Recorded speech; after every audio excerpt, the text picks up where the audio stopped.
Okay, this is a video on setting and screwing down the hardie board for tile installation. And I just wanted to review some of the problems I had when I did it. I got this thin set from Home Depot. I got the modified polymer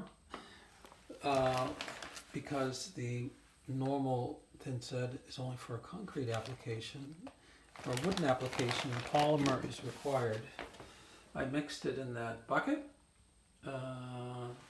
This bag is good for approximately 90 square feet, and I have about 32 square feet, so I calculated that I needed 19 pounds. I calculated that I would need 2 quarts and a half a cup of water for that, so I mixed that up, trying to get everything in one shot, one mix of for 30 square feet, approximately 32 square feet. It has 3 hours of pot time. I thought I'd be able to get this all done in that amount of time. And I just barely did get it done in that amount of time. I used this paint stirrer. That seemed to work okay, but it did take me more than 5 minutes to mix it. I think I did fill the water in first, but I added the mortar, but I didn't add it and then mix it and then add some more and then mix it. I just dumped in the 19 pounds.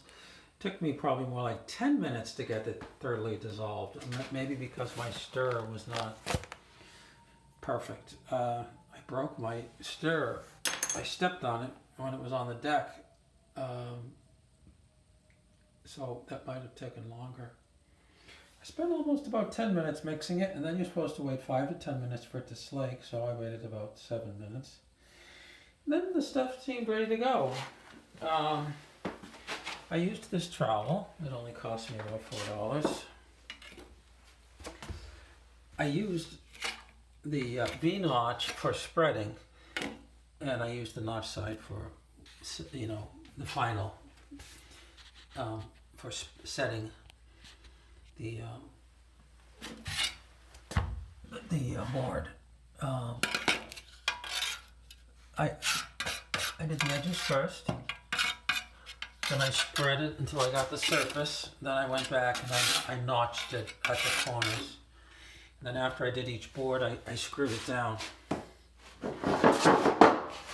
I did have a few problems. One of them was it recommends that on the perimeter it should be within 3/8 to 3/4 of an inch, and I put them basically at about 1 inch just for convenience, and on the sides a little bit more, like 1.5 inches, because I couldn't get the drill closer than that. I was using this drill here, and that's like most drills, you can't get right up against the wall. On this side it was more like 2 inches because it's got a heater. With the heater fins, it's even more of an obstacle. But I still was able to get about 2 inches because I pushed the fins apart. I can fix that. So I got about 2 inches there. On this side, it was about 3 inches. 3 inches and a little bit more because of the cabinet overhang. I put a few extra ones in there just to help. But I know that edge is not pushed down as much as it should be, but since there's no traffic under there, I said, okay, it's probably going to be okay. I toyed with the idea of drilling a hole through the bottom of the cabinet and just to drill through it right through there, but I didn't go through with that. It seemed like overkill. The recommendation on the corner is to within 2 inches. And on their little video, they show pretty much just doing it on one edge up to 2 inches. I put it at the diagonal spot here. I thought that would be better, but the big problem I really had though was getting the screws to go flush. Okay, this screw with this drill driver that I had, which as far as I know is a perfectly fine drill driver, this will not go flush. It goes close to flush, but the head will still stick out. Now if you look at the head on this, it's got some grooves. It's designed to scrape away the concrete to countersink it. But the drill did not have enough power. The clutch, I had set the clutch all the way up to the maximum setting, which was 20 on this thing, and it just couldn't drive it. What I ended up doing to drive it was I got this set up with a ratchet, and I did it manually. Okay, I didn't anticipate this until it actually happened, and I had to scramble to get this. And I lost some time that way, and that's one reason why I used the full 3 hours to get this stuff down. But it did seem to go down okay. Let's see what else is of note. Let's see. I did have some problems, I would say, getting down towards the end.